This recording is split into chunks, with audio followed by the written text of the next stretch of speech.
Why you always in the mood? Fuck around like I'm brand new. I ain't tryna tell you what to do, but try to play cool. Baby, I ain't playing by your rules. Everything look better with a view. Why you always in the mood?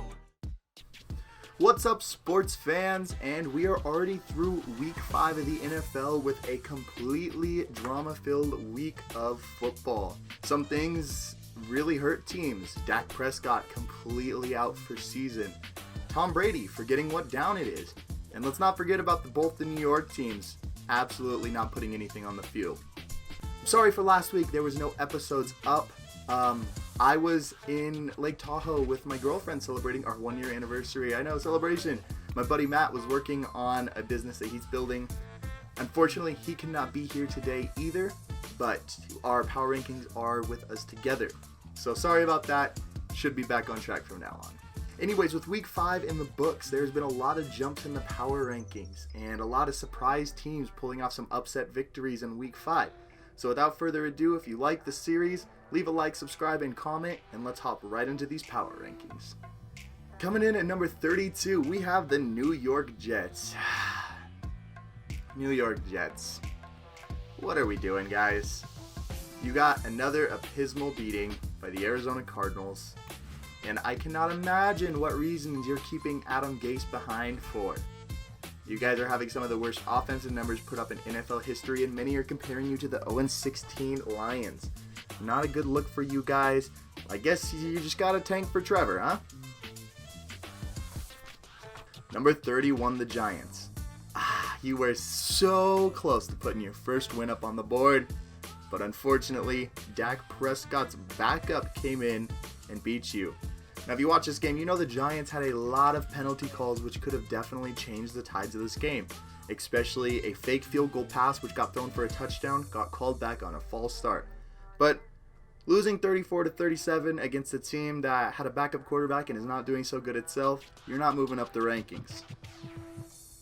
At number 30, we have the Atlanta Falcons. So at the beginning of the season, people gave them hope, even when they were losing some games to like the Cowboys and the Bears, and now it's shown that they're not a good team. Finally, getting rid of Dan Smith could be a good choice for their coaching staff, and getting rid of their GM too, I forget his name. But they're going to be looking at a whole new tide for this season. Let's just see how much they can turn around their season, see how many wins they can pick up, and if they're just going to go for draft picks and tank.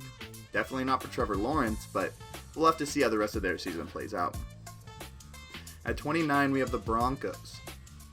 They didn't move at all because they didn't play a game at all. The coronavirus-ridden Patriots prevented this game from being played.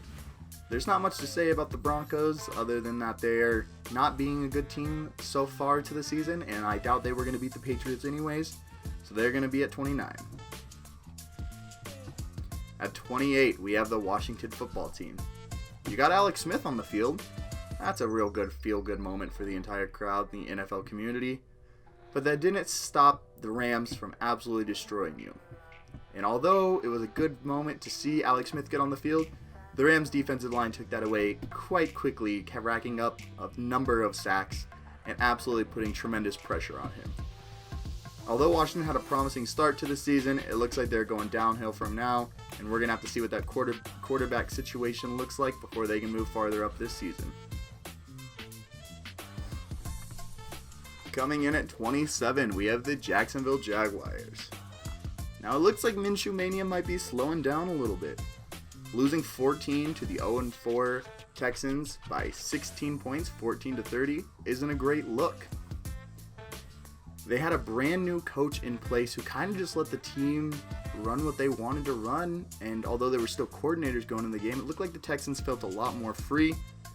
Jacksonville, even with 2 interceptions and an abundance of turnovers, couldn't put up more than 14 points on the board. We're going to have to see how the rest of the season plays out for them, but at least James Robinson's putting up some good numbers for you guys. 26, the Bengals. My goodness, I feel bad for Joe Burrow.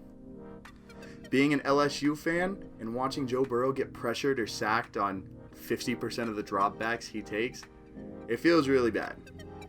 They lost to the Ravens 27-3 in what was just an epitomal game for the Bengals. And they're not going to be doing much more this season unless they can figure out how to give Joe Burrow some protection. I'm not kidding when I say if I'm the Bengals management, I might sit Joe Burrow the rest of the season before you kill this man's confidence and you get him hurt before he really even has a time to shine in his career. At 25, we have the Philadelphia Eagles. Now the Eagles gave the 4-0 Steelers pretty much everything they could handle. The game went right down to the wire, and just a few bad play calls or decisions by Doug Peterson is really what killed the Eagles' chances in this game. The Eagles actually did pretty good on offense, and Carson Wentz looks like he filled some of the holes that he's been putting in this season. Travis Fulgham, a random receiver that has barely played in the NFL, absolutely decimated the Steelers' defense and looks like he could become a number one for that Philadelphia Eagles offense. We're just curious to see how Carson Wentz does moving forward to this season, but for now, they're going to be sitting at 25. At 24, we have the Minnesota Vikings. You were so close, and one play call could have changed the whole game. With a 4th and inches with about a minute left on the Seahawks 6-yard line, the Vikings opted to go for it instead of kicking a field goal and making it an 8-point game. They got stuffed, which led Russell Wilson down the field to make a game-winning touchdown throw to DK Metcalf. Now, I guess you could look at it either way, but I believe this is a bad play call. If you kick the field goal, the Seahawks still have to drive down the field, get a touchdown, and a 2-point conversion just to tie up the game. And when you get a defensive stop like that, the momentum shifts completely. So this one's on the Vikings coaching staff. But the Vikings did play good, and they could easily have been a 2-win team by now. So they look like they have some upside, but at this point in the season, starting off 1-4 is not a great start for them. At 23, we have the Houston Texans. Now, like we talked about before with the Jacksonville Jaguars, the Houston Texans did put up an impressive performance against them, winning 30-14. Although the coaching staff is the major problem with this team right now. With no real head coach and just a backup in Romeo Crennel, their team is kind of undisciplined and looking a little bit like they're just running free. It might be good that they broke away from Bill O'Brien. It's absolutely good. He's destroyed that team. But they also beat a Jacksonville Jaguars team, which is nothing impressive yet. If they can beat a better team along the road, then maybe we'll give them some more credit. But for now, they're still a 1-4 team. At 22, we have the Detroit Lions. It's hard to rank teams when they're on a bye week. We believe that they're better than some of the teams below, but worse than some of the teams above. So they're going to be sitting at 22. Maybe they'll be doing good up against this next team coming off a bye week, but for right now, we still believe that their offense needs to put things together, and their coaching staff could be sitting on a hot seat right now with another loss coming in the books, especially after starting off 3 of your 4 games this year with a double-digit lead. At 21, we have the Los Angeles Chargers. My goodness, you guys are turning into the Atlanta Falcons. This is now 2 weeks in a row where you guys have had double-digit leads going into the 3rd and 4th quarter, and you have blown them to lose last second. After being up 20-3 against the New Orleans Saints managed to bring a huge comeback, winning 30-27 in overtime. Justin Herbert looked great, the offense looked great, but it looks like they're falling apart at the end. Could be due to a lack of stamina or a lack of coaching. They do have some bright side, but don't expect any playoff hopes for this young team this year. Coming in at number 20, we have the Dallas Cowboys. Congratulations, you're winning the NFC East with 2 wins so far. I'm really sorry to say that your starting quarterback is going to be out for a long time with what occurred to be a Joe Theismann type of injury. Although I'm not a fan of the Cowboys, you never like to see a player get hurt to this extent, especially someone like Dak Prescott, who's a great guy and a great leader for the team. They are sitting lower in our power rankings though because they barely beat the New York Giants, and with the loss of their leader in Dak Prescott, it's very hard to see them pushing very far in this season or for a playoff berth. But who knows, with as weak as the NFC East is, they definitely could squeak into a playoff spot. At 19, we have the 49ers. My God. The Dolphins came into town and absolutely spanked you, losing 43-17. Jimmy Garoppolo getting benched at halftime for their 3rd stringer CJ Beathard. The 49ers absolutely fell apart this week, and sitting at 2-3 in what is already a stacked NFC West, could bring huge problems for the defending NFC champions. So far, I do not believe that they're going to be a playoff team, and neither does my buddy Matt. They're looking like they've regressed quite a bit, and with so many injuries on both sides of the ball, this could be just a regroup season for them. We'll have to see how they can bounce back from this game, but so far they're not looking like a great team this year. Coming in at 18, we have the Miami Dolphins. Wow. Let's flip the script on what I just said last time. Miami. They've got a new life to them. Fitz magic is real, and that defense is starting to look like a top 10 defense in the NFL. Racking up interceptions and fumbles and quarterback pressures this week, their defense looked elite. Xavier Howard's playing out of his mind, and their defensive line is just starting to wake up this season. Although they are sitting at 2-3, they are looking like a team who could squeak out some wins and maybe find their way into the 7th seed of the playoffs. Although this would be hard with the feats of the AFC North, sitting with 3 4-1 or 4-0 teams, the Miami Dolphins are looking like a sleeper team that you shouldn't keep your eye off of, and you cannot write them as an L on any game of the season.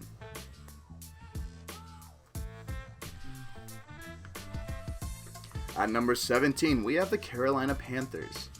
Now, congratulations, you did beat the Atlanta Falcons, but so has every team in the NFL. Winning 23-16 is a solid win, and it looks like your guys' defense is starting to pick up, at least in the defensive secondary. The rush defense, being the 25th worst in the NFL, is not showing much life of picking up anytime soon.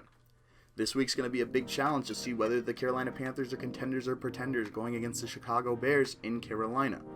We're going to have to see how well Teddy Bridgewater can actually perform going against one of the best defenses he's played thus far in his career. At 16, the Arizona Cardinals. You did bring it back this week and finally got another W on the board, but it came at the extent of the New York Jets. Winning 30-10 is a sound win, not much concern there, but beating one of the worst teams in the NFL, possibly in the history of the NFL, isn't going to gain you much recognition. It's basically like walking into a daycare and beating a kid in a race, or play boxing with an infant and punching him in the face. So, you're still sitting at 16 because it's not an impressive win. At 15th, we have the New Orleans Saints. This might be one of the worst wins I've seen ever. They do not really believe or belong in that win category this week. Although you did get the win, and I know that you can't demand people for getting a W, the Saints looked sloppy. I said it to my friends before the game, the Saints cannot perform in prime time. Monday nights, Sunday nights, Thursday night, they seem to fall apart. And although they did pull out the W here, they let Justin Herbert, a quarterback who's had about 3 starts under his belt, absolutely decimate their defense. Their defense really needs to pick it up if they're planning on being a playoff team this season, and their offense needs to figure out what they're going to do if Michael Thomas is coming back and dealing with the other receivers in the group. At 14, we have the Tampa Bay Buccaneers. Shocker and upset of the week. The Bears beat the Buccaneers Thursday night primetime. The first time Tom Brady's ever lost to the Bears in his career. Now, the first quarter, the Buccaneers looked on fire and looked like this is going to be a blowout game. A few turnovers in the second quarter led to an instant Bears 14-13 lead, and when the second half hit, the Bears defense absolutely decimated the Buccaneers. Khalil Mack became on fire and destroyed rookie tackle Tristan Wirfs on the right side, showing Tom Brady pressure on 50% of his downs or more. Tom Brady was missing some passes, and the Tampa Bay Buccaneers offense had so many penalties that backed them up and looked super undisciplined. This upcoming week is a must-win before they go 3-3 and are at fear of a playoff life, but they are going against the Green Bay Packers. We'll see how Tom Brady can regroup. I wouldn't be so upset yet, but it was a bad loss this week to the Bears. At 13, we have the Indianapolis Colts. They are higher than most teams, even after coming after a loss. But that's because the Browns are actually emerging this year as one of the most slept-on teams. The Indianapolis Colts defense looked pretty good once again, and although they did let 32 points come on the board, a lot of it had to do with the terrible turnovers Phillip Rivers was making. Interception after interception led the Browns to good field position, which led to points. You can't fault the defense much for that, but the Colts need to figure out what they're doing with Phillip Rivers and if they're actually going to continue to play him this season even though he's making bad mistakes. At 12, we have the New England Patriots. We still believe they're a good team, even though they didn't play this week due to coronavirus. We believe that this is actually a blessing in disguise for them, because by the time they will be able to play this game, they will most likely have Cam Newton and Stephon Gilmore back. Having the offensive and defensive leaders on the team back is most likely going to lead to a W in the win category against the Denver Broncos. It's hard to rank teams who are coming off of byes or didn't play, but we still believe them as a top 12 team in the NFL. Coming in at number 11, we have the Las Vegas Raiders. This is the shocker of the season to this point. This is the shocker of the season to this point.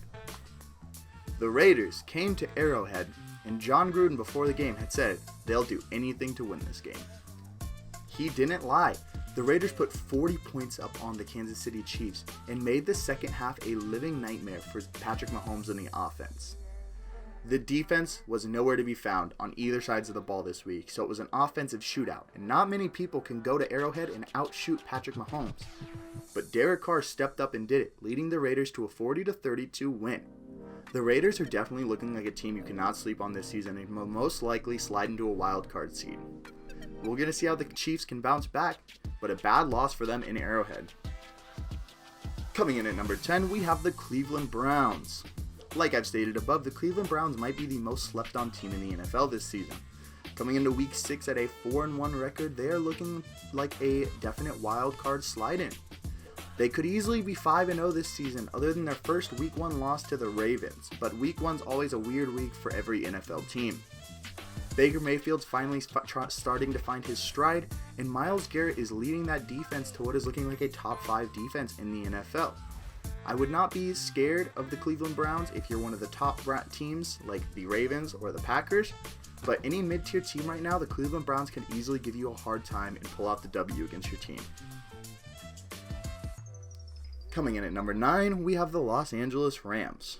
Now the Rams beat up on a Washington football team who is not playing great, has an abysmal offensive line, and a defense who is nonchalant to this point.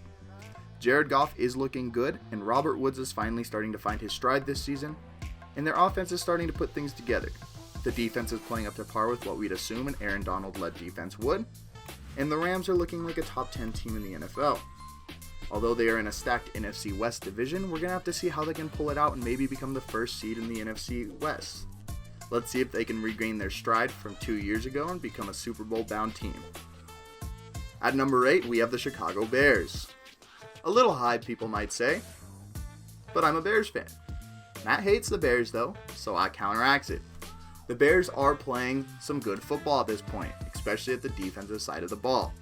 And Nick Foles is just now getting situated into the offense. Once he gets a little bit more comfortable, we believe that the Bears offense can be a top 15 offense. They need the run game to pick up though. The loss of Tariq Cohen is not helping them very much, but Cordell Patterson can be efficient as a second running back. The Bears defense is definitely a top 5 in the NFL and needs to work on their rushing a little bit, but their pass defense and their secondary is a great defense right now. They are a top 10 team and one that I think people are sleeping on too much. If they can beat the Carolina Panthers this week, I think teams will finally start giving them the respect they deserve. Coming in at number 7, we have the Buffalo Bills. Tuesday night football, Bills night, Bills Mafia. My goodness, did you get smacked. Tennessee came off of about a week and a half of not playing due to coronavirus and absolutely stomped on the Buffalo Bills, winning 42-16. Josh Allen finally looked human for the first time this season and didn't put up crazy numbers and had some mistakes. But the biggest worry for the Buffalo Bills was their edge containment. The defensive ends and outside linebackers did not stop anyone from getting to the outside this week, which led the Tennessee Titans to rushing all over them, even Ryan Tannehill running on bootlegs to get in the end zone. If they're going to go anywhere this season, they're going to need to figure out that edge containment before other teams start watching footage of this game and realizing how easy it is to get to the outside. At number 6, we have the Pittsburgh Steelers. You squeaked out a close one, but Claypool looked insane. Mapletron, as they call him, racked up 4 touchdowns and what looked to be one of the best rookie games a receiver could have in the NFL. He's definitely looking like he could be a number 1 threat, which is helping Pittsburgh Steelers realize Juju can move back to the slot. The Steelers are undefeated up until this point, even though they're 1 game behind, but are looking like a stud team in that AFC North. At number 5, we have the Baltimore Ravens, who stomped on a Cincinnati Bengals team. They're not going to move up too high on the list because of the competition they played. Beating a absolute no offensive line Bengals is just a quiet feat to what they've been doing this season. Their defense is already stacked, and we've known this, so destroying a weak offense like the Bengals isn't too much to be proud of. Lamar Jackson looked decent, and the rushing attack looked decent, but their offense didn't put up crazy numbers. They relied mostly on turnovers to get them to the places they needed to be, but if your defense wins you the game, your defense wins you the game. At number 4, we have the Tennessee Titans. Call it luck, call it having a week of rest, but my God, I call it looking good. The Titans were absolutely decimating the Buffalo Bills, creating turnovers on the defensive side and absolutely running the life out of the Bills on the offensive side. Tennessee Titans look like they're nothing to be joked about anymore. After people believe they shouldn't be 3-0 with some quiet wins at the beginning of the season, this game definitely solidified their place as an undefeated team.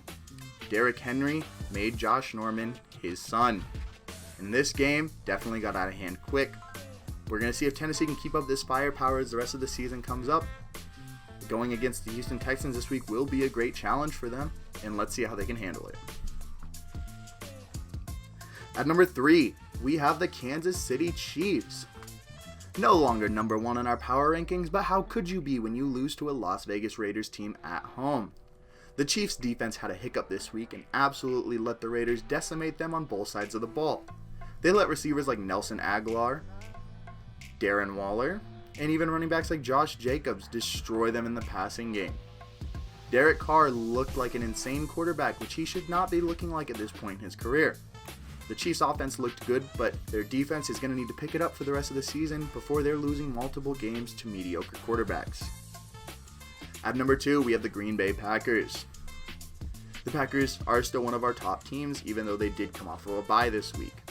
We believe that this next week's challenge against Tampa Bay is going to be a great challenge to see how good they truly are. If they can beat Tampa Bay in a sound and safe way, then we're going to know the Packers are for real.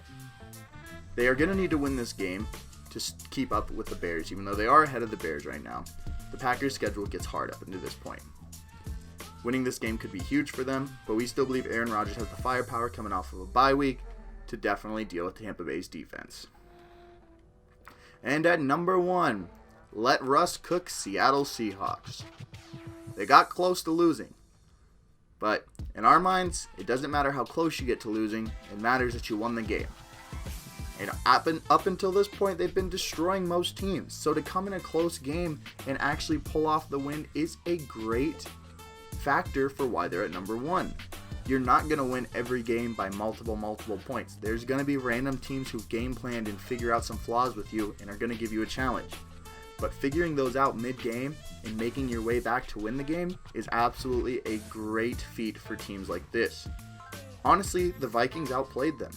But if you're finding ways to win against teams who game planned well for you, then you deserve to be one of the top teams. Russ is still cooking, and that defense is starting to pick up its presence extremely well. We believe they're going to be the top team in the NFC, but don't hold us accountable for that. Alright, let us know what you think of our power rankings in the comments below. If you haven't already, follow me and Matt on Instagrams, link are in the description, and like and comment on this video. We appreciate all feedback that you guys can give us about the channel and about all NFL teams. And this week's question of the week: which is the biggest upset win you have going into week 6? For example, are the Jets going to pull on their first win? I doubt it, but let us know in the comments below. Alright guys, we'll talk to you later. Have a good one, and if you ever want to rant, do it on the field.